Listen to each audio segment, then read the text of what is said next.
What is going on, everybody? How is everybody doing today? Welcome back here today to the JustBallin Podcast, which is going to be different from now on. I'm joined by Tucker Daniel, aka Sporting Logically, and we are going to be co-hosting this podcast throughout this NBA season. What's going on, Tucker? Glad to have you along here. Yeah, man, I'm excited. I've always wanted to do like a full-time podcast thing. I think this works. I think it's fun. People are excited. So, yeah, like you said, we're gonna just keep doing it. Twice a week is the current plan, and we'll go from there. Yeah, definitely. It's gonna be fun to like kind of bounce ideas and just topics off each other rather than it's tough when you're kind of not having to do it solo. Solo, it's tough a little bit. And you're hearing yourself talk for 40 minutes, and then it's just tough. It's also nice to have like a difference in opinion as well, and just like you can kind of go back and forth what you agree with, what you disagree with on certain topics. So. Yeah, this will be fun. Like you said, we'll do this about 2 times a week. And if there's any questions or at least suggestions that you guys have, you could definitely let us know in the YouTube comments for you guys watching on YouTube. So we can kind of just hop right into this. We had the NBA Cup quarterfinals on Tuesday night. We kind of wanted to do this on Wednesday so we can talk about those games specifically. We had the Eastern Conference side of things. It was kind of weird. Like, I don't know fully the schedule behind it, but I wonder why they didn't like kind of stagger the two, like have an East game last night and a West game, and then same thing with tonight, because the games were like 6 and 8:30 Eastern time, which is kind of odd. Do you know if there was like a scheduling thing behind that, or it's just kind of like how they operate? Yeah, I was going to ask you just like about the Cup in general and if you like it. When are the semifinals and the finals? Because when you said that, if it's like super back-to-back, the only thing I can think of is like doing the East Coast teams first so they could travel and the West Coast teams are closer. But I thought it was like a little bit of a break here. I'd have to. Yeah. So tonight, obviously Western Conference games, and then Thursday, Friday are just like a normal slate. It's really weird because like we had 3 games Monday, we had 2 games last night, 2 games tonight, only 4 games tomorrow, and then basically like decent amount of teams play Friday. The semifinals are Saturday, and then I believe it's Tuesday is the championship. Okay, so then the travel thing doesn't make sense. They both have plenty of time to travel. So I'm not sure why they did that. Unless it's literally just the 1 day difference where they want, kind of like in football, they do like the AFC, NFC days, so they play like on the same day the next weekend, basically, because it's Saturday and Sunday when they split it. So maybe they'll have the East Coast or the Eastern Conference semifinal on the same. I don't know, or the overall semifinal. I don't know, but in general, I have found myself.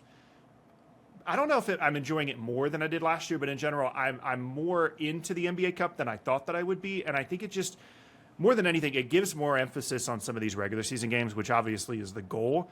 Moving forward, I don't know if I'm going to love the semifinals and the finals for a variety of reasons, but like, do you think it's working? How do you like the Cup games? I mean, I know you're locked in on like every game regardless, but for just these specific games, does it make to be honest with you, right now, at least watching the games last night, it didn't like. I kind of got the sense the Magic were playing hard, but they play hard every single night. So I'm not really finding too much of like, oh, I'm sitting there, this feels like a Cup game. And the one thing I don't like about the Cup, I'm not the biggest fan of the courts. I just think it's kind of an eyesore. I think it's unnecessary. I think maybe the championship was a little bit like that or something. I don't know. But I'm not the biggest fan of the courts. And they didn't have the courts for the quarterfinals, which, okay, we're ending it there. I'm not the biggest fan of the Vegas neutral site either, because you're not getting really a great home crowd there because nobody's really traveling to the NBA Cup Championship because you don't really know if your team's in there. And if you're not from LA, like, yeah, if the Lakers go there, there'll be plenty of Lakers fans, plenty of LeBron fans. But if it's like Magic Spurs or Magic Thunder, I can't really see there being that many fan bases in Vegas for that game. So I'm not a big fan of the Vegas site. There's a lot of things I don't like about the Cup, but like I do like the Cup concept. I just don't like how early it is in the year. And it does stink too for the Cup. Like we had no Wemby tonight, no Franz, no Quickly, no Barrett. Like still plenty of injuries kind of going throughout this. Shea, thankfully, he's playing tonight, and Luke is back, and no Booker. So like we're still kind of getting those injuries. I mean, it's still early in the year. I'm glad that they're trying something new, and I'm hoping these guys stay competitive. I just don't know if like the Cup is ever going to grow on me enough where I'm like feeling like it's a playoff atmosphere, feeling that like it's something that I'm going to love year in and year out. What about you? Yeah, it's interesting that this year so many of those injuries are an issue because I think that's the reason it's so early in the year. Is like if they do it in February, like either teams are not going to care because they're tanking, and then you have to get into like the enforcement of the random fines that they give out to teams for playing or not playing, which is hilarious. I think the Sixers got one the other day because Embiid played, which is the funniest thing of all time. They listed him as out, and then he actually played, and they got fined. So I think that's part of the reason that it's as early as it is. I also agree. I wish it was later in the year. I also agree with the neutral site thing. it's obviously the stakes are way lower, but it's kind of like the Super Bowl where the environment of the game is just weird because it's a bunch of super rich people that can afford to go to the game, or they're not really fans, and it's more like a gathering of like NBA officials than it is like a super fan based experience. So I feel like up until now is like the best that the Cup gets, right? It's like regular season, a little bit more interest in the round robin games, and then now when it is like a home game for whoever, but then as we get to semifinals and finals, I will say I haven't found an issue with the overall competitiveness or how much the players care part of it. I think that was always the issue, is like who's actually going to play, is anybody going to care? And I think the angle interesting that's worked with the competitiveness is the guys at the top of the roster know that the prize pool is actually significant for like the guys at the bottom of the roster, and so they're kind of like playing for those guys. So if they get whatever the prize is, like it's a significant increase in overall salary for them. But I think it's cool. But like you said, I don't know if it's ever going to like grow beyond this. But it's not something I'm thinking that they're just going to randomly get rid of. Like I think it's here to stay, even if it doesn't get better from here. And frankly, when they started it, I was not confident it was going to last like multiple seasons. Yeah, because it's like there's like stakes for the players obviously to get paid more money, but like I don't really know if any fan base has really latched on to like the NBA Cup banner or bragging rights of winning the NBA Cup. I think it has its own like niche cult like online, but I don't know how much like the casual audience really cares about the NBA Cup. It's just tough though, because you can't really put any type of like draft pick like attachment to it, because like why do the players care about an extra draft pick that could replace their job?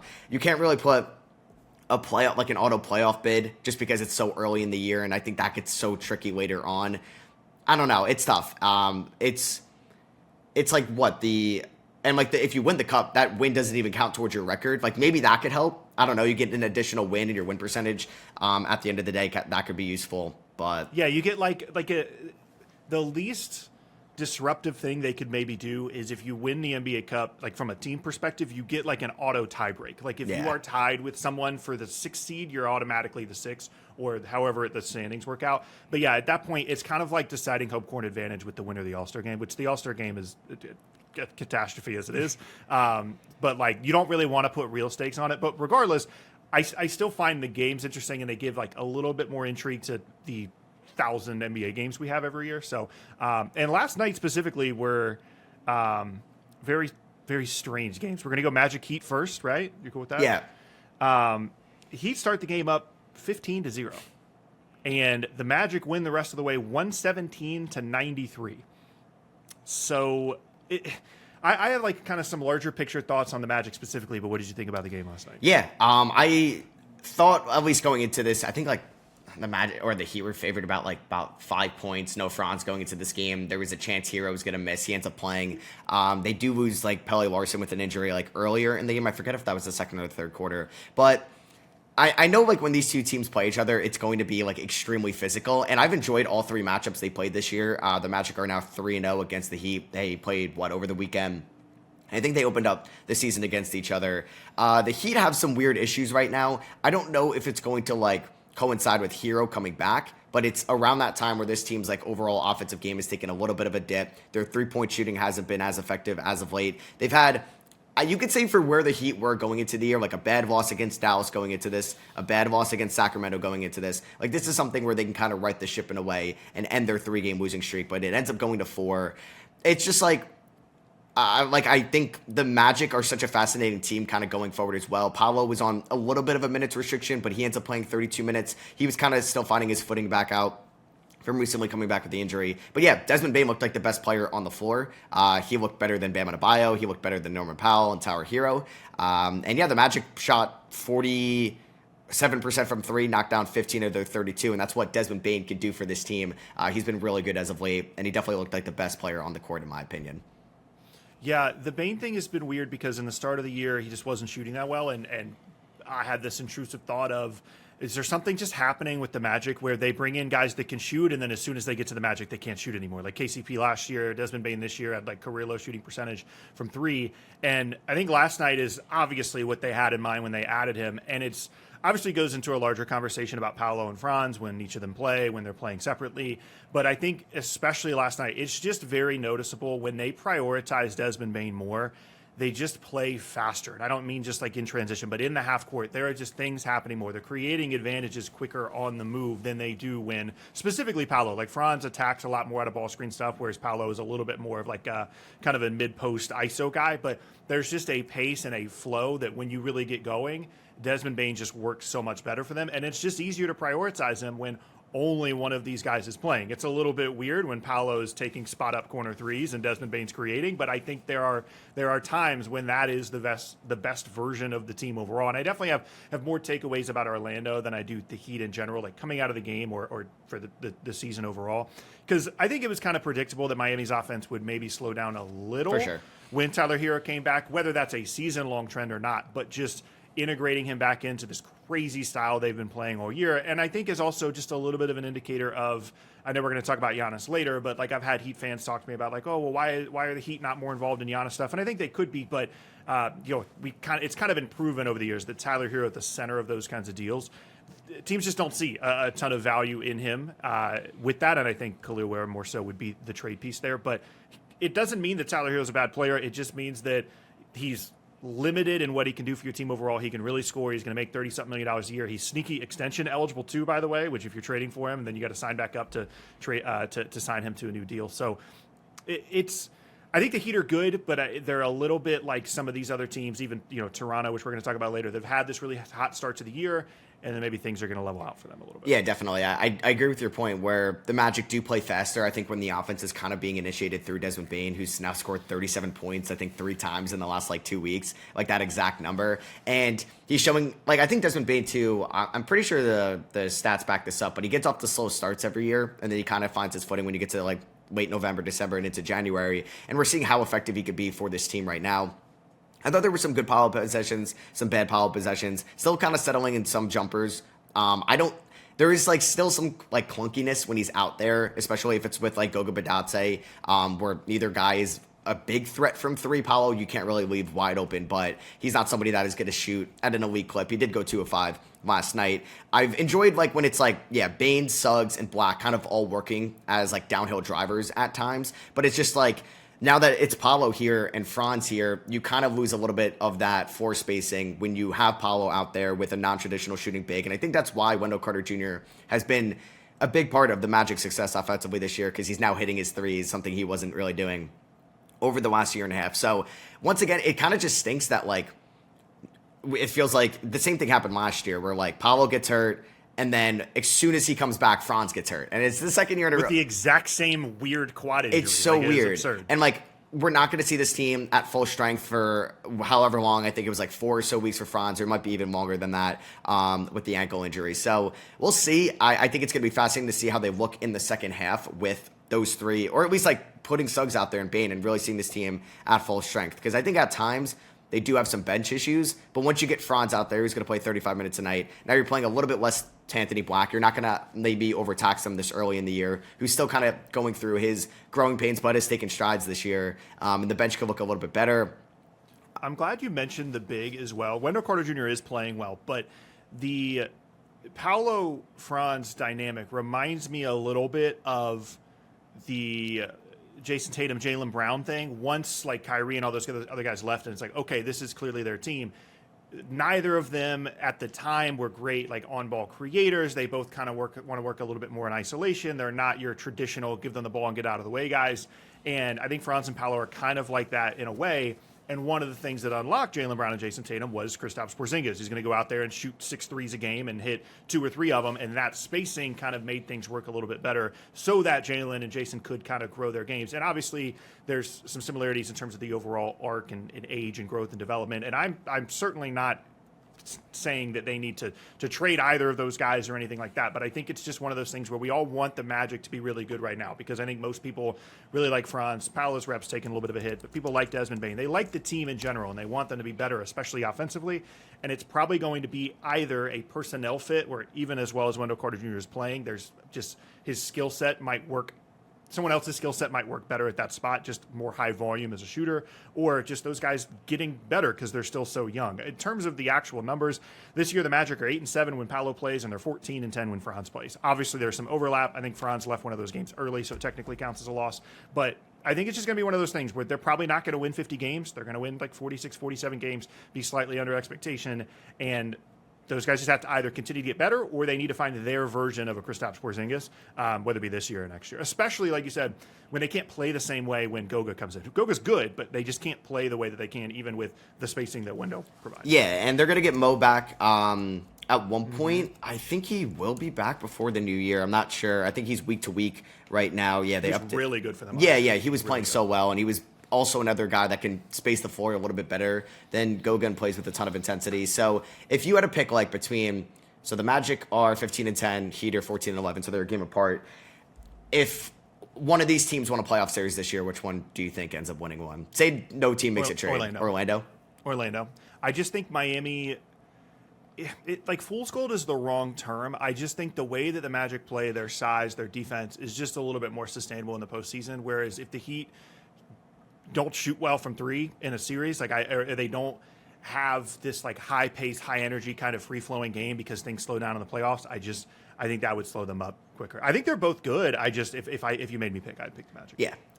So that was the first cup game we had last night. 6:00 start on Eastern time. I didn't know off the top of my head when this game started, and I'm like, it definitely starts at 7 in my head, and then I get like the notification it's live at 6. I was like, oh shit, I had no idea. The new broadcast partners like changed some of the like there's never been 6:30 games before this year during the week, and now there's 6:30 games. There's 11 o'clock Peacock games, so they've changed around the schedule. But anytime that, because obviously I'm home all day, it's not like I'm driving home from work. So anytime they want to start a game early on a weekday is perfect for me on the East Coast. Yeah. Like I'm not trying to watch an 11 o'clock game. No, definitely.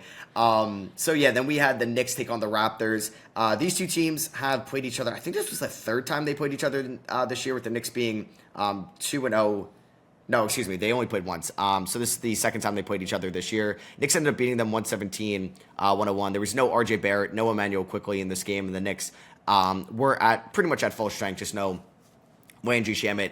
This was pretty much a one-sided affair for the Knicks side after the first quarter. It was kind of like Ingram, Brunson trading buckets back and forth. It was an elite first quarter and pretty much first half in general for Jalen Brunson. And the Knicks kind of just dominated them in the second half. And it was that second quarter, I guess I should say, where they outscored them 34-13. So the Knicks advanced to 17-7 on the year. The Raptors go to 15-11. I mean, like, I think was noticing from this game, I don't think this was anything too different from what we've seen from the Knicks as of late. They've been rolling right now. I'm not going to say that their schedule has been the toughest, but they've been beating the teams ahead of them. I think we're kind of noticing for Toronto, they've looked like a little bit different over the last few weeks compared to their good start. They actually kind of got off to a slower start, then went on a run, and now they're kind of regressing a little bit. It's just kind of how important RJ Barrett is to this team. And I'm not going to say RJ Barrett is like the missing piece of them winning an NBA Finals, but this offense in the half court gets very gross at times when you at least don't have somebody as aggressive as RJ Barrett who can get downhill and who is a guy that can attack and kick out when needed. They don't really have that, especially when Ingram is not on the floor, and Scotty can be that, but it just wasn't going for him against the Knicks. OG made his life kind of like a living hell, and Jakob Poeltl was pretty bad. Not sure if it was just the matchup. Karl Anthony Towns isn't the most imposing big defensively, so maybe there's still an injury there. But yeah, this was a pretty lackluster performance from the Raptors, who were banged up. Yeah, I didn't mean to be rude. I was checking my phone because someone just added Phillip Rivers in one of my fantasy leagues. That's where we're at. 44-year-old Phillip Rivers coming back. NC State legend. Go Pack, Phillip Rivers. No, I'm glad you mentioned the kind of the guard issues and stuff, because I think we're both on the same page. We both like Jamal Shed. Jamal Shed's good. But it's also kind of a warning sign when he's too involved. Like, there's a little bit of, like, completely different players. But it's like Ty Jerome for the Cavs last year, where you love Ty Jerome, but if he gets super, super involved and you're really heavily relying on Ty Jerome, something bad is happening. That's kind of like where the Raptors are at with Jamal Shed, who's clearly good, but, like, as a creator and initiator, like you said, they're missing some of those guys when it's Brandon Ingram and Scotty Barnes. And I think sometimes that leads to some of the worst parts of Brandon Ingram coming out as well, when it's like, oh, this is now my time to do everything every time down the floor. Not a ton of takeaways for me for Toronto, other than this a little bit of a hiccup in their season, I think, is mostly schedule related, as was the beginning of their season. When you look at, the winning streak they went on, how well they were playing, there's a lot of Washington, Brooklyn, Indiana in that schedule. And they did have some good wins, I think, specifically against Cleveland. But more recently, it's been some of the more tougher teams. So I wasn't anticipating Toronto being the 2 seed in the East for the entire season regardless. So I think they're more so just kind of going back to maybe what they showed kind of an in-between of what they showed in the beginning of the year, what they've shown recently. I think more interestingly for me, at least recently, is whatever's happening with the Knicks.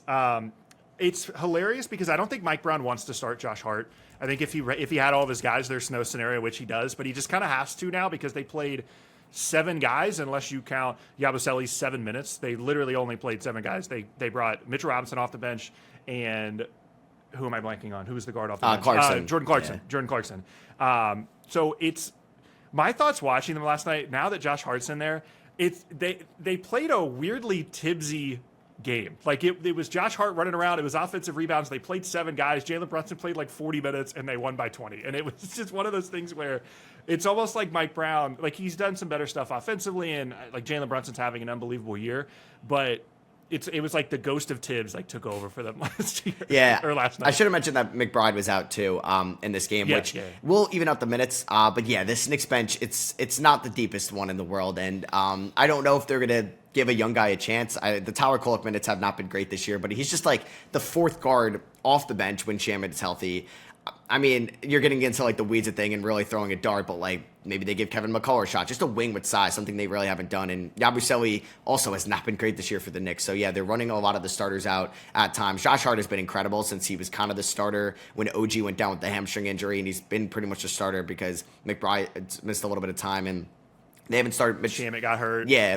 Shamet got hurt a while Yeah, ago. Shamet got like kind of the same shoulder injury he had last year, a little bit less severe. I mean, the Knicks have been one of the better teams over the last like 2 weeks. I mean, if you pull I'm just gonna pull up their schedule. It's not like it's the most impressive wins. So they lose to Orlando at the end of November, and then they beat Brooklyn, Charlotte. They beat the Bucks in the first game. Giannis came back. They blow out the Raptors. They lose by 6 to Boston. And then they beat Charlotte, Utah. They beat Orlando in a game which Franz gets hurt. And then they beat the Toronto Raptors. So I don't think there's like a true statement win. Maybe beating Boston the way they've looked would have been a statement win. On the road, a game they definitely could have won. They got off to a really good start. But yeah, I think the Knicks are pretty much in line where I thought. I thought it was going to be a slower start. I mean, Tibbs never really had like a great start in the first like 2 months. Like there's been good starts, but never like top of the Eastern Conference. The Knicks now move 2 games within Detroit for the 1 seed. I think they're up to 3rd now in the NBA in terms of net rating. They're around 11th defensively and 3rd offensively. And I tweeted it last night. I mean, like Jalen Brunson this year has been absolutely incredible. And I think it's just like he hasn't really like leveled up like a ton like maybe Shea's done over the last few years. And it might just be like star fatigue or something like that because he's kind of been the same guy. But he's averaging 28, 6 this year. He's getting to the line 6.5 times a night. Like I tweeted out, that was like 22nd in the league. And he's shooting, 37% on 3, 48% from the field. He's shooting 54% on 2s and has been just available, healthy this year for the Knicks and is looking like he could be an all-star yet again. Yeah, I was skeptical of the Tibbs to Mike Brown switch, but I think it's been an overall upgrade. I think once things get to the postseason, it is going to be a just overall game plan upgrade for them, especially offensively. And I think any concerns you might have with the Knicks would be mostly roster related, just because of, like you said, the lack of depth. And it reminds me of, again, stylistically it's different, but kind of like when the Suns had Steve Nash, and they just could not have a backup point guard. They would have Leandro Barbosa out there, like Dragic would be there. It just didn't matter. Mm-hmm. Like they had Steve Nash, he was going to play 40 minutes. That was the way they were going to play, and they were going to try and figure it out for the other 8 minutes. And that's kind of how it is with Brunson, where one, they don't really have another on-ball guy unless it's Tyler Kolek, who I think is good, and I wouldn't be surprised if he ends up going somewhere else if he has a Ty Jerome style career. But if it's not him, Landry Shamet's hurt. You don't really want him doing a whole bunch. It would be Deuce McBride, but he's kind of grown a little bit more into like an off-ball role. And that to me would be the concern for them is I don't want to feel like in the middle of the year, even with guys hurt, that I'm only playing one guard off the bench. Like that's just not sustainable for the entire year, especially when the other guy off the bench is Mitchell Robinson and he could play 20 minutes a night due to injury or foul trouble on any given night. So I think the interesting thing for them is a great way to solve that would be a buyout guy as we get further along in the year. We're looking at CJ McCollum, we're looking at Chris Middleton, possible buyout guys. I would be shocked if they're on the roster in Washington by the end of the season. And I think either of those guys would be in a 15, 18-minute capacity would be perfect for the Knicks. Unless I'm incorrect, they are able to sign buyout players this year. They are not so far over any of the aprons that they can't do it. And if that is the case, and they sign CJ McCollum or Chris Middleton in the middle of the year, start writing your thank you notes to Jalen Brunson, because the only reason you're able to do that is because he took a giant pay cut. Otherwise, that would not be possible. Yeah, the only way, like you said, that they add a wing is the buyout market, because I don't like. I'm gonna be fascinated to see what they do with Mitchell Robinson. I don't think they trade him. I think he's too important in a playoff series. He is shooting. It might have gone down, honestly. I do want to pull it up. I think he's shooting 17% from the free throw line. 20. Okay, so he's gone up. Very nice. He went 2 of 8 against Toronto yesterday. So we saw Missoula do it in the playoffs. Like, they're going to hack Mitch. And I think Tibbs did a good job kind of, like, working around that. And Mitch's, like, impact on the glass it's kind of unreplaceable. You can't really replace it at all for anybody if it's not named, like, Steven Adams out there in that role specifically. So he's a free agent at the end of the year. They have, some financial restrictions because some salaries will increase, like Cat goes up and Anunoby goes up. Bridges gets a nice extension here, and like you mentioned, Mitch needs a new deal. Yeah. So like Mitch is a free agent. I do wonder if they're okay with that asset leaving for nothing, because Mitch could definitely get a nice payday from the Washington Wizards, who've had big man depth for a few years now, or a team like Charlotte that can have cap space to offer Mitch like a full mid-level exception, something like that. So I wonder how they navigate that, because there's no Gershon market. They don't really have any first-round picks unless they do kind of like what Cleveland did last year for DeAndre Hunter, and you're just trading like the remaining swaps you have out there for the first round. They just don't have any money. Like, it would have to be Mitch. Like, Mitch makes like 12, and then it's all the $5 million guys and $2 million guys, and then all the big numbers. Like, you're not trading any of the big guys. So, like, that's why I think it would have to be a buyout thing. Like, unless they're trading Mitchell Robinson, which I don't think they would or should, I think it would have to be one of those guys. 20%, by the way, is absolutely wild. I think right now, I haven't touched a basketball in like 3 years. I think if you put me in an NBA stadium with fans shouting and everything, I think I could make 3 free throws with my right hand, and I'm left-handed. Like, 20% is like three out of 10. I think I could do that with my bad hand. Yeah, like, that's absurd. So we got the Knicks playing the Magic on Saturday in the NBA Cup now in Vegas in the semifinals. It's actually been it's their 4th matchup, I think, now, and Paolo has gotten hurt against the Knicks, and Franz has gotten hurt against the Knicks, just kind of like how it's gone this year. So I don't know if there's going to be some animosity between them. You had Desmond Bane throw the ball at OG Anunoby last time they played, which was hilarious. So we'll see how that. Remind me who's on the Western side of the bracket. Like, if the Knicks win, what's the best team they could play in like the finals? So it's because we're talking about overall interest. Like, so we got Suns Thunder tonight. Lakers. I wonder who's going to win that game, and then you got Spurs Lakers. So unfortunately, Wemby's not playing. It's probably going to be Thunder Lakers because Luke is going to be playing as well. I mean, I predicted the Spurs in the off chance Wemby came back, and I also didn't want to take every favorite, and I thought they had the best chance. So you said that the finals doesn't count. So the Thunder could lose the finals of the NBA Cup and still be like 24-1. Like, they wouldn't count on their loss record. Yeah, technically. Interesting. Wait, they could win 70. They could win. Like, let's say they finish win 82 games. 76, and they could win. That's crazy. Yeah, no, it's wild. So, I mean, the Suns, they play everybody hard. Just no Devin Booker, no Jalen Green. It's tough to think that they're going to beat the Thunder on the road. They're 14.5-point underdogs right now. Not great. Do you have any more Knicks thoughts you want to just get out off your chest, or do you want to go to the No, I don't think so. Anything yet. Obviously, that can kind of go into that. I mean, the Knicks, like, they could lose this Vegas game. It's weird. Their next tough test, like Miami, and then they have Minnesota, Cleveland, Atlanta. Like, they have a little bit of a tougher schedule coming up. So then I'll kind of figure out what they are as we get into the later part of the month. It must be nice to be rooting for your basketball team, because I'm a Nets fan, and then my basketball team I was actually excited for is NC State, because they spent a bunch of money and got a new coach, and then they lose to every good team they play. So the only team I have to root for right now is the Carolina Panthers. That's it. And they might win the NFC South. They might win the worst division in football. That's the best thing I can hope for right now, until if maybe NC State makes the tournament, because I'm not into like baseball. I have no teams other than like Panthers, Nets, and then NC State.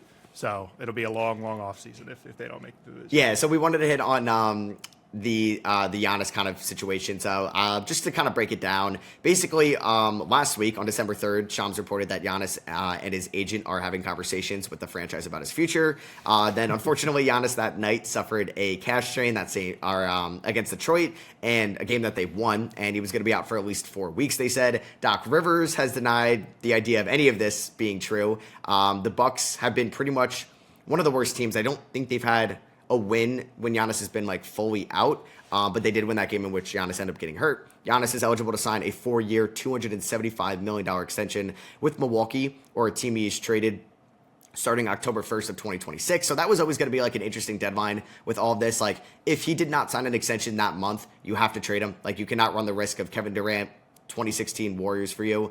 And yeah, so a team that is giving up half their roster, half their asset capital, they need a guarantee that he's going to sign an extension most likely, or he'll be a free agent in 2027. And then it kind of came out yesterday that if the Bucks are open to actually trading Giannis with teams, the Knicks are no longer going to have the exclusive negotiating window because it was Giannis's preferred destination, which ESPN kind of recently reported in the offseason as well. Which is hilarious phrasing. They're talking about it like it's like the Warner Brothers corporate takeover, like exclusive negotiating window. It's like that doesn't really happen with NBA. Yeah, and Chris Haynes reported last night that Giannis had kind of like a team meeting or team get-together saying we got to focus on basketball, even though he's been the speculation of what's going on with Milwaukee as of late. I mean, I don't think anybody really assumed or predicted Milwaukee to be a top 3 seed in the East. I was lower on them going into the year. They're 10-15. I was always lower on them because, one, I didn't think Ryan Rollins was going to be this. But two, if Giannis ever got hurt and he missed 15 games, this team was going to be abysmal offensively. And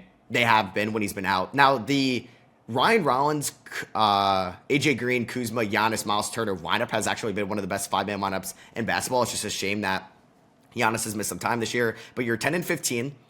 It's an Eastern Conference where, yes, you do have the best player in the East, but you got to get a good seeding.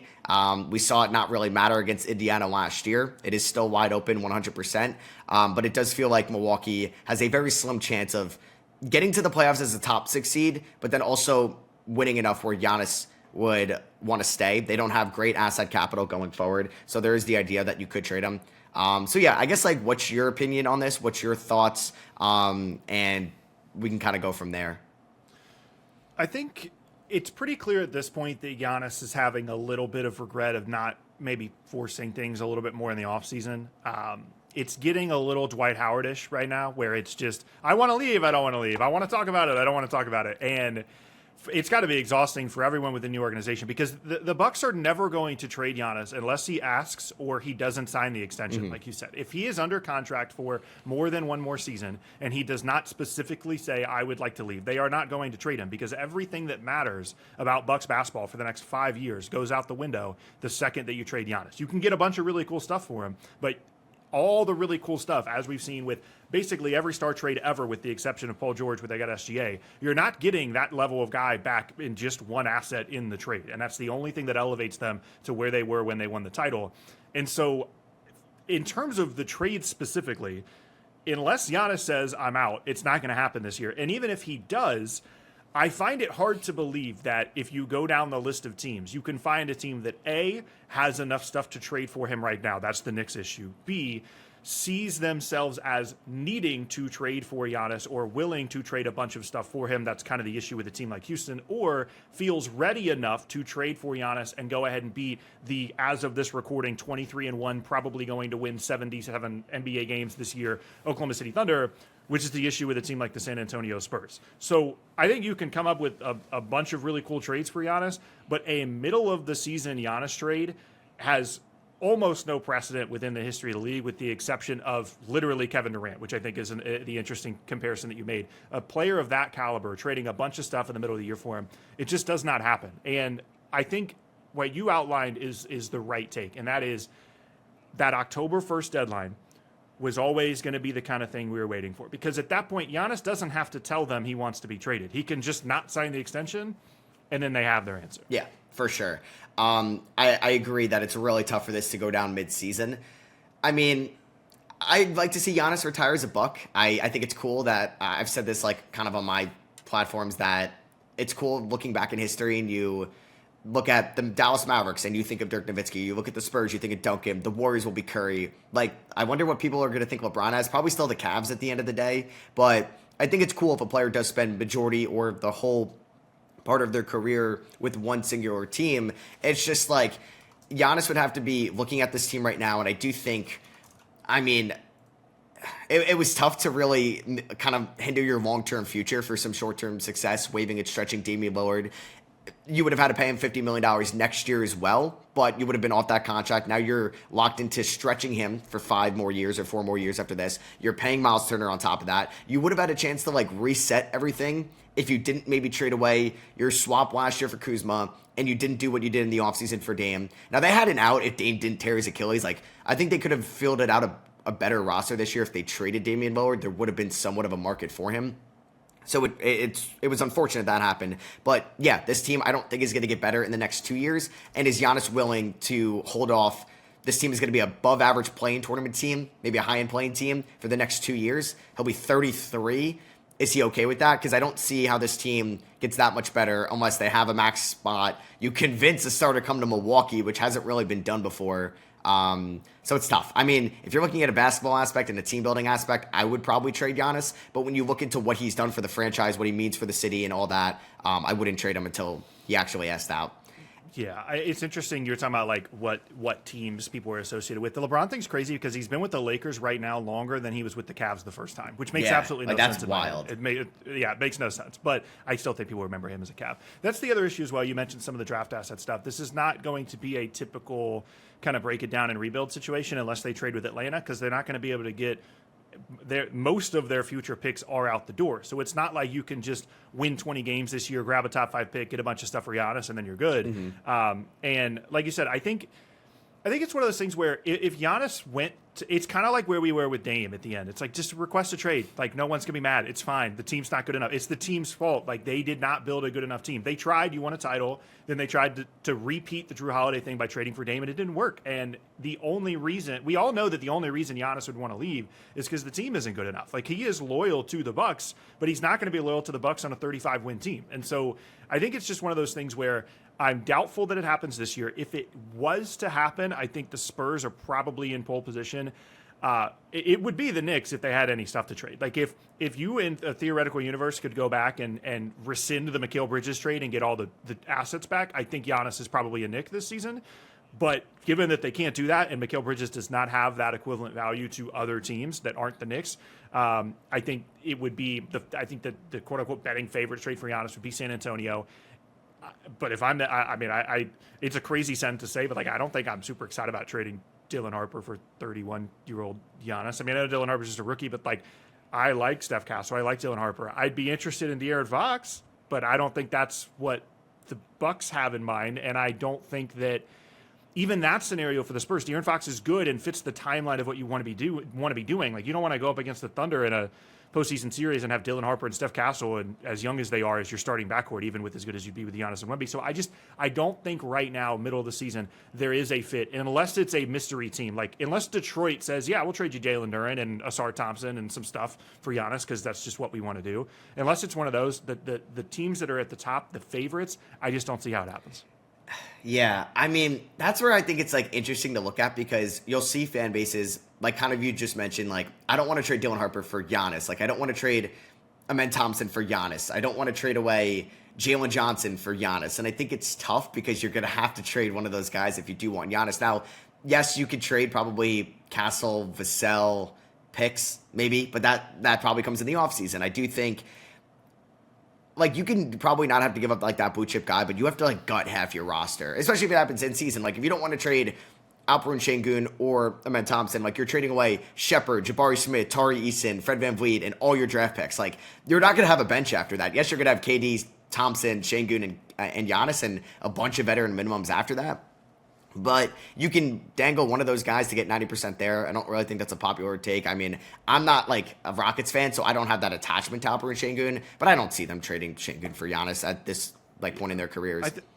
I think the thing with the Spurs specifically is, and the Rockets as well, you're talking about a men, I'm confident that the Spurs and the Rockets have championship upside with their current roster. Mm-hmm. I don't need to add Giannis to do that. And so in that scenario, I have a longer window if I keep Dylan Harper, if I keep Şengün, if I keep Amen Thompson, and I don't have to put all of my eggs in the Giannis basket, because this is someone that has unfortunately gotten hurt a bunch right around the time of the postseason, and it just completely derails your season if all of a sudden you traded all this stuff for Giannis and then he gets hurt. I think the team you mentioned there that I probably should have spoken about more is Atlanta, because even as good as Jalen Johnson is and Nickeil Alexander-Walker's borderline all-star case, I'm not confident that this current roster construction, even with development, has championship upside the way that I am confident with the Spurs and the Rockets. Now, I'm sure they would as well much prefer Trae Young to be at the center of that trade than Jalen Johnson, because Jalen Johnson makes like $30 million a year the next couple of years. He's signed long-term.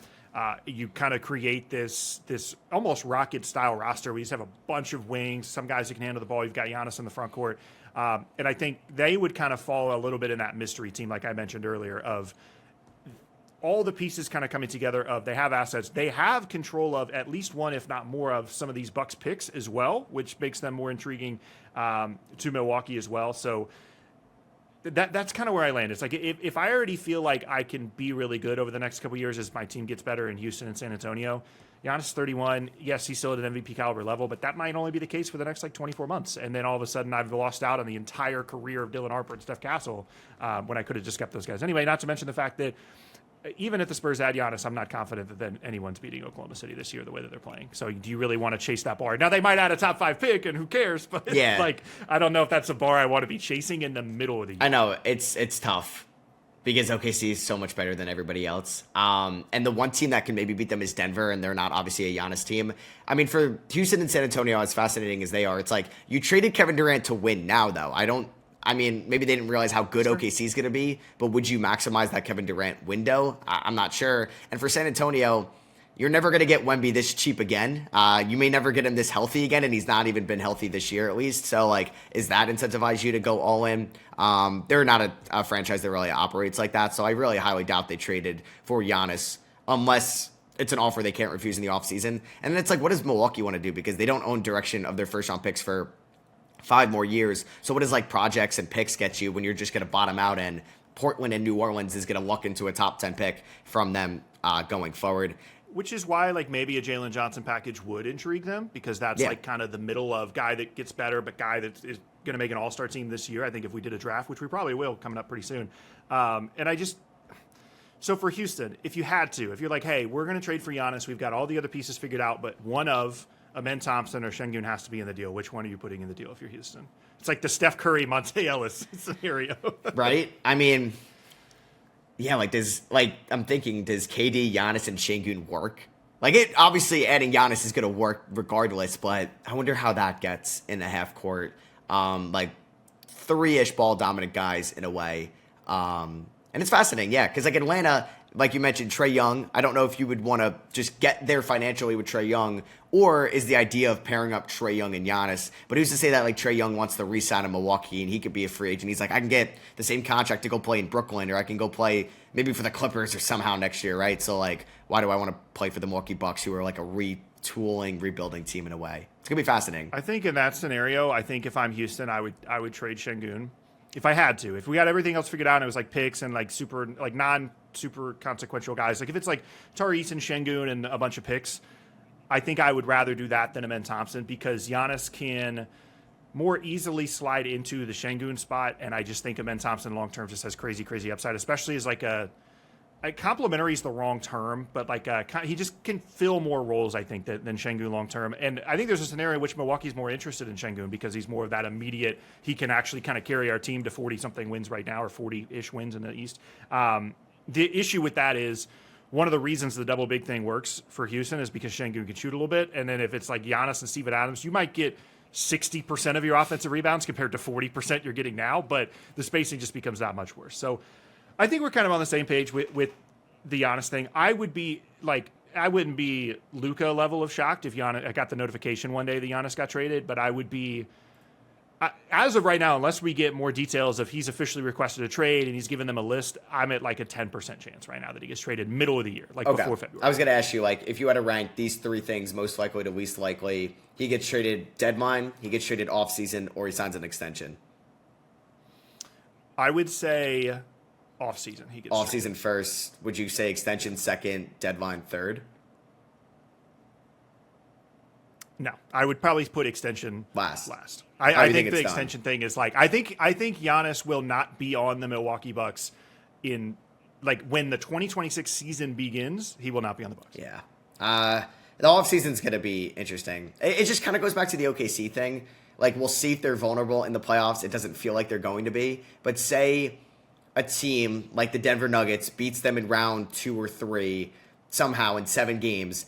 like the Rockets, Spurs, some of the other teams that like we had no chance at winning this year. Why would we trade for Giannis? Okay, we could actually maybe beat OKC going forward. So it'll be interesting. And that's one of the things I've seen people talk about as well is like if you're in the West, you're doing everything you can to you want to be the 2 seed because you don't want to play Oklahoma City before you get to the conference finals, and you are desperate for Denver to be on their side of the bracket so that those two teams play each other. Because if you're not Denver, you know, in your heart of hearts, someone gives you truth serum, they have the best chance to actually beat that Oklahoma City team. And so the concept of not having to play them both and having someone else potentially take care of Oklahoma City, or worst case, just make them tired, I think is beyond everything what you're hoping for if you're a team in the West. And like you said, in that scenario, you might be thinking, man, can we beat this Thunder team? You might not have to if the bracket works out that way, and all of a sudden you have Giannis and you have a good chance against them. Yeah, like one last thing before we go to the rookie race, but you know how like at the end of the year, it's been like this year's past, like especially with the West last year, where like it came down to the final year and teams are like kind of like hoping to lose so they get a better seeding.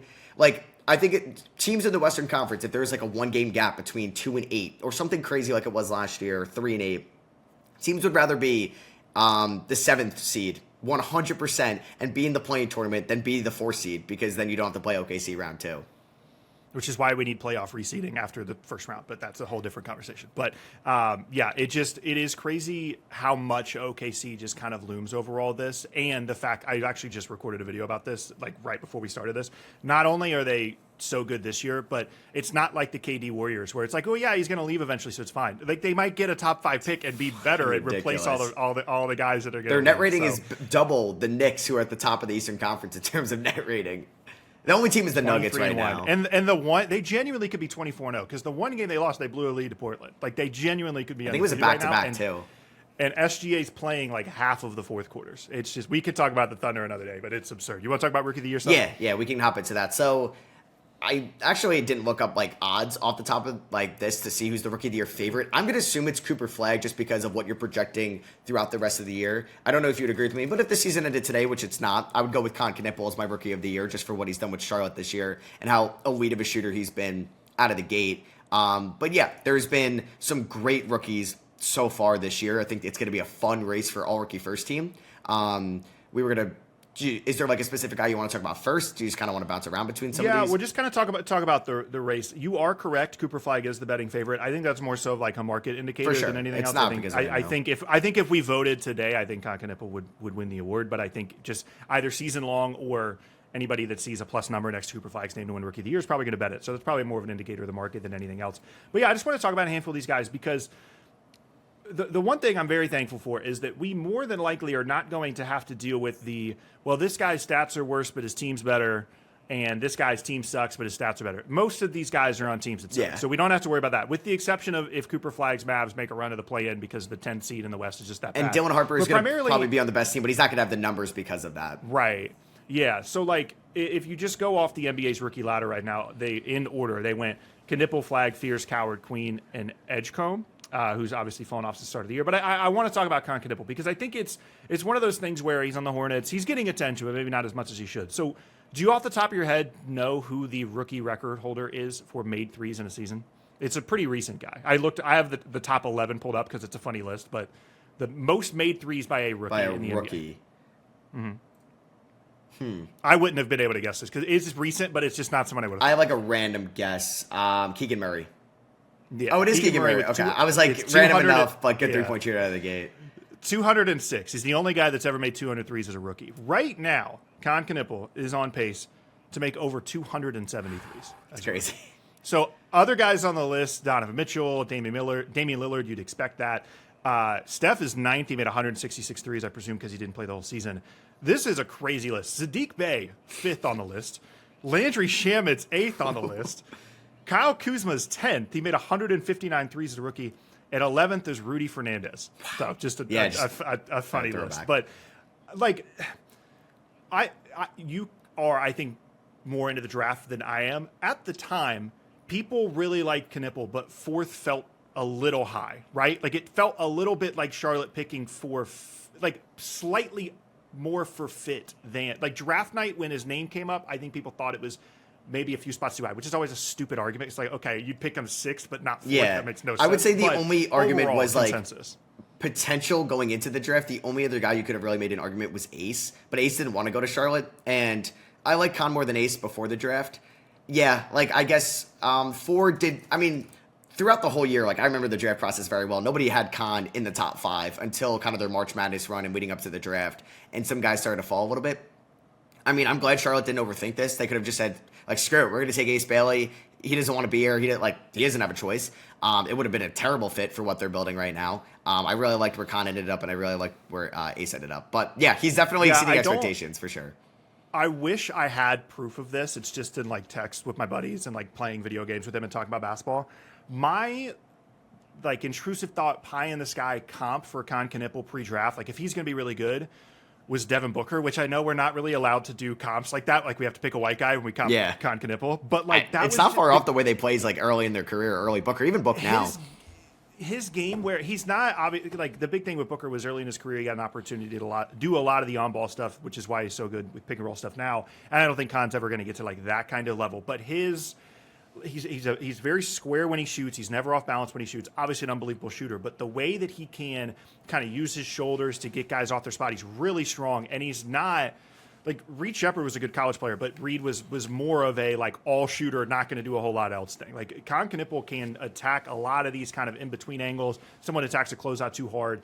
And that was kind of my like pie in the sky, like, oh, what could Con Knipple be? Was Devin Booker. I don't know that he's going to be Devin Booker, but if you're hoping for a dream start to his career, this is definitely it. Now, is he going to shoot 40% from 3 on 8.5 3-point attempts a game all year?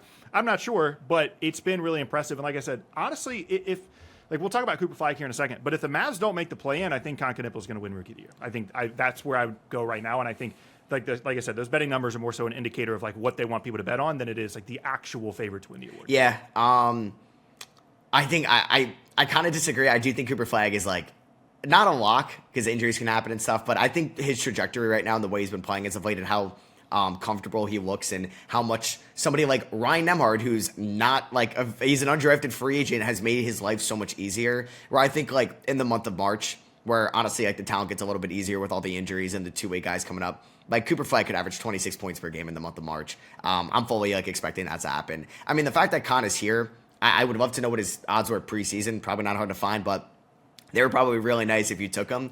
But he was my number one shooter in the class. Not really a crazy take at all, but he has blown me away how like comfortable he looks in crunch time, like off screens. As you mentioned, like using his body where he's not a tier 1 athlete. He's not an elite athlete by any means. He couldn't be more of a different athlete than like VJ Edgecombe, but he's so smart within the half court. And he's like still young. Like somebody like this, you might expect, okay, he was like a 3-year college guy. No, Con Knipple is 20 years old. He was like the 3rd best guy on Duke last year, and he's looking and talking like a 15-year veteran. I think you got to be thrilled about this if you're Charlotte, where they've gone like upside every single draft recently. And they kind of just took a safe guy who, might not be an All-NBA second team one day. Like there's a chance he never makes an All-NBA team, but like Dylan Harper, Cooper Flag, and maybe another guy will. I'm glad they made this pick. And like season ends today, Rookie of the Year. I just think Cooper Flag ends up taking it from him at one point. I'm going to tell you right now, depending on what happens with the LaMelo situation, him being healthy, not healthy, I will probably be irrationally high on the Charlotte Hornets before the season next year.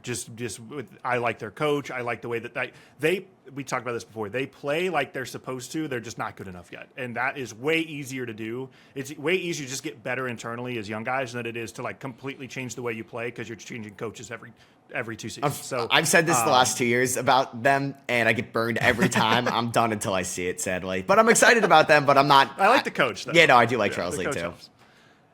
So we talked about Flag Knipple kind of at the top. We don't have to talk about, we're kind of going long here, so we don't have to talk about any of these other guys, except for 2 guys that in kind of the Rookie of the Year race are going in opposite directions. We'll start on the negative side and then we'll end positive because we got to talk about Derek Queen for at least 5 minutes. We're contractually obligated to discuss Derek Queen. I want to talk about Edgecombe a little bit because he got off to this crazy start to the year. The Sixers are super fun. And he's sneaky high in minutes, too. Like him and Tyrese Maxey, they're nice where they play 80 minutes combined. You want to talk about like a Tibbs lineup this year? It's Nick Nurse running these guys into the freaking ground. Nick Nurse is the new Tibbs for sure. I mean, he doesn't have a lot of choice with he doesn't. Some of the roster depth they have. But I think for VJ, again, you can kind of talk a little bit about some of the pre-draft stuff. I'm into the draft. I'm just not as into college basketball as I used to be. But when the draft comes around, I'm into the draft. But for Edgecombe, he started the year, he's playing like a guy that's been in the league for 5 years. He's attacking closeouts. He's shooting the ball really well. He's creating on the ball. He was really good on defense. And then in November, we saw a bit of a dip. And I think my main concern for him is, even with all the athleticism and his ability to get to the rim, by my count, he shot 39% on twos in November. And that would be kind of the concern with him, is like, we've seen, like, late career Russ is like the worst example ever of this, of guys that get to the rim all the time and hit nothing but glass. And like, that would just be the concern with me for Edgecombe. I still think he's gonna be really good, but the fact that he started the year as well as he did, and as I said, if you're just pulling it off the NBA ladder, they have him 6th in kind of rookie of the year race here. I didn't know what you've seen out of him lately. Yeah, it's kind of been like a tale of two halves so far. Basically, he looked. I mean, no. The whatever it was, like 38 points against the Celtics to start off the year. It's like a top 5 scoring debut ever from somebody. Incredible. And when I watched him at Baylor last year, like, he got off to kind of a slower start. Like, it's just like he's working off his athleticism, still trying to feel his spots out there. And I think he's been kind of comfortable with his transition into Philadelphia system. It's been a weird rotation since, like, Jared McCain got healthy. He's been in and out of, like, getting consistent playing time with Nick Nurse as well, and it's just, like, a lot of mouths to feed in the backcourt. Maxi's obviously, like, a top 10 guy right now this season, and they're not getting, like, their main center and B to be consistent enough as, like, a screen setter, somebody that's not really jumping defensively, and Edgecombe is kind of flying all around the place defensively. I've liked the defense, honestly, for the most part, but yeah, November was a rough shooting month for him. I think we'll even out. I mean, him shooting, what is he at, 37% from 3 this year? If you would have said a number going into the year, I would have guessed like 31, 32% from 3. So he's impressed me with his outside shot for sure. I'm hoping that they don't trade Grimes for this reason and McCain plays more, because, yeah, they're going to run him into the ground. And I'm a little bit worried about his minutes this year. I mean, he's no, the McCain thing's a really good point. I didn't forget, but just the concept of the contrast in numbers probably lines up pretty well with this. Yeah. And he's playing a little bit less, but like 34.5 minutes per game. I mean, Nick Nurse doesn't have much of a bench, like, for sure. I mean, Philly's not been great as of late. They're 13-10 right now. I don't know. I think Edgecombe is going to figure it out. He's a rookie. He's 20 years old. Nobody expected him to be like a super high floor guy right away, and it was kind of a ceiling pick, and that's why, all right, we're not going to take Ace Bailey. We're going to take Edgecombe because of the long-term potential over Con Knipple, who I'm pretty sure was in consideration at 3 as well. I think he'll be okay. I would be shocked if he finished like top 3 in the Rookie of the Year voting, though. Yeah. The thing that I liked about him pre-draft was I really liked a lot of his international stuff, like playing against like actual grown men in international play. I thought was really, really cool, and kind of showed a little bit more. Like Baylor, he was good, but I think there's just been a lot of reporting around his camp basically thinking he's a little bit more of an on-ball guy than people realize, or people kind of pigeonhole him as just this two-way guy that's going to occasionally do some stuff on the ball, and they kind of saw him as more than that. But yeah, like I said, good player, but just kind of going in the opposite direction, which means we got to talk about someone that's going in a positive direction, and that's Derek Queen. You can look at the season-long stats, throw those out the window, it doesn't matter. He just put up a 30-point triple-double, and I just recorded a video about this right before we started. As the center of maybe the most controversial draft night trade of the last decade, the only thing that could make the situation crazier is Derek Queen actually being really, really good. And you can quibble with a lot of the defensive stuff. The Pelicans, as of this recording, have 3 wins on the entire season. But on one hand, it's nice that he's actually playing now. I would assume they didn't play him a lot in the beginning of the year because of some of the defensive concerns. They don't care anymore. They're like, hey, we're going to win 3 games. We might as well see what Derek Queen has. What have you seen from him that you like? Because I have a player comp specifically in mind for him, but I'm curious what you think about him. It's fascinating what he's done offensively, because, I mean, we're still so early. You could take a victory lap if you really like Derek Queen that high. I didn't think that this was going to be Joe Dumars in the office. I know, right? Like, you know, you he's been productive, and I've been wrong. I thought he was kind of too slow to handle the ball offensively in the half court as like an on-ball creator at the NBA level. Older than you think, too, for a one-and-done guy. Is he 20? Yeah, he's going to be 21 very soon. Yep. But, like, I don't like the defense. I still don't like the defense, but who cares? Like you said, he's dropping a 30-point triple-double for a rookie. Like, I don't think Zion's ever had a triple-double in his career, I think I saw as well. So he has been an absolute beast since he started to play more. I think he's being involved way more with James Borrego than he was doing earlier earlier in the year with Willie Green. His touch, his like passing vision is incredible for a rookie, which we saw at Montverde and we saw at Maryland. So I'm not too surprised there. We got to see it for longer, but man, he's been one of the more exciting rookies this year. And thank God, because if he didn't look good, Pelicans fans probably would have changed their franchise by now. This team could have been relocated by January. So I'm glad that they have somebody to latch onto that's under a 4-year rookie contract, who seems like he wants to win and seems like he wants to prove everybody wrong because of the draft pick trade. It's just like, Joe Dumars, you could have looked like a freaking genius if you threw a top 4 protection on this. And I still think Atlanta does that. Yeah, this is like the 1-minute elevator pitch for the video that I recorded. It's going to go out today. He reminds me a little bit of Şengün with his, like, right now can't shoot, but you could maybe see it later. He could drive to the rim. He's got all these spins, and he's not Jokic. He's not Şengün yet. But the touch around the rim is reminiscent of a guy that just never misses twos. Like, Jokic never misses twos. Şengün's really good around the rim. It doesn't matter if he's falling over. There was one of the 30-point triple-double game. He didn't even get fouled. I think he threw it behind his left shoulder, and it went in. Like, just one of those things where around the rim he's just got incredible touch, and he's such a good passer that teams are actually kind of playing up on him because they don't want him to just get all these easy passes. Really, really stink. But you hit on the key point. If Joe Dumars is taking a victory lap at the Pelicans front office right now, that's cool. Happy for you. All you had to do is if you call the Hawks and you want to make the trade, you say, hey, we're going to put a top 5 protection on the pick. I can guarantee you the Atlanta Hawks are still making that trade. And you know what? If you finish with the worst record in the league, which it looks like you're going to, that is a ironclad protection. You cannot fall further than 5th.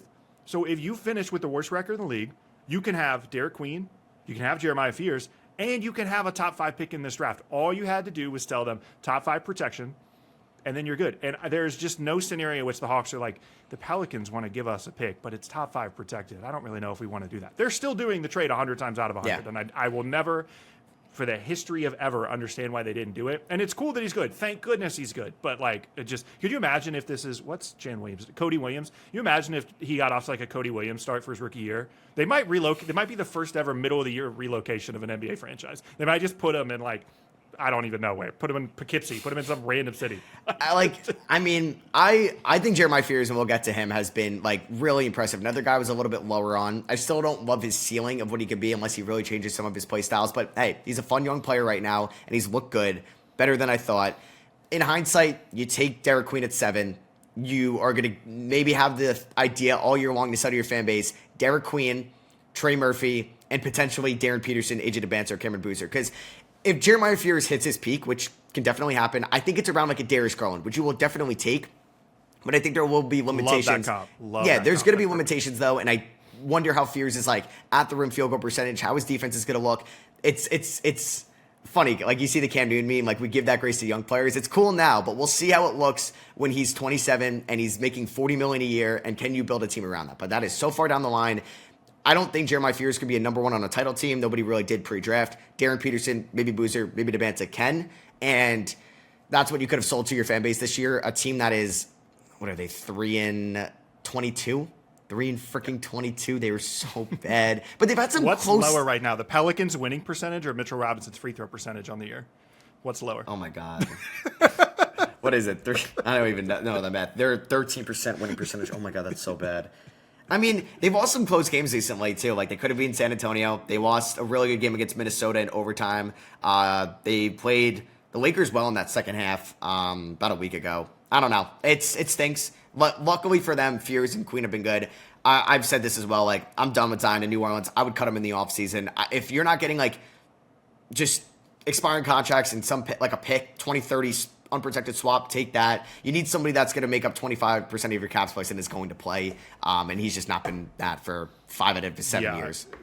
We're on the same page there with the Zion thing. It's just, you have to just be over it at this point if you're the Pelicans. You just have to, it's like, as much as people talk about like relocation and everything, which isn't like that funny of a thing. Like, it's devastating to have an entire fan base just get moved. Like, there have been rumors floated about the Panthers getting relocated, and I don't know what I would do if my life they did. So like, I don't even want to like joke about it too much, but like the Zion thing, you have to cut bait. I love that you did the Darius Garland comp, by the way, for Fears, because body types are a little different, but kind of the sliding scale for like, if Jeremiah Fears is good, The sliding scale for me is like Darius Garland on the high end and like some version of Keontae George on the low end, like somewhere in between that. And I think it's just that perfect sliding scale of good, but what exactly are we doing here? Kind of a thing. So yeah, I mean, thank goodness he's good. I can't imagine if first of all, he wasn't even playing at first. So now the fact that he's actually playing, but yeah, I think that's kind of all we got for today. Yeah. If you had a quick rank, doesn't really matter. Don't have to put too much thought into this. Like these guys long term, who do you like the most? Even like the guys maybe we didn't mention, like Coward or Dylan Harper. I mean, obviously, I would still go Flag Harper. Like if you made me do like a long term redraft right now, I would still go Flag Harper.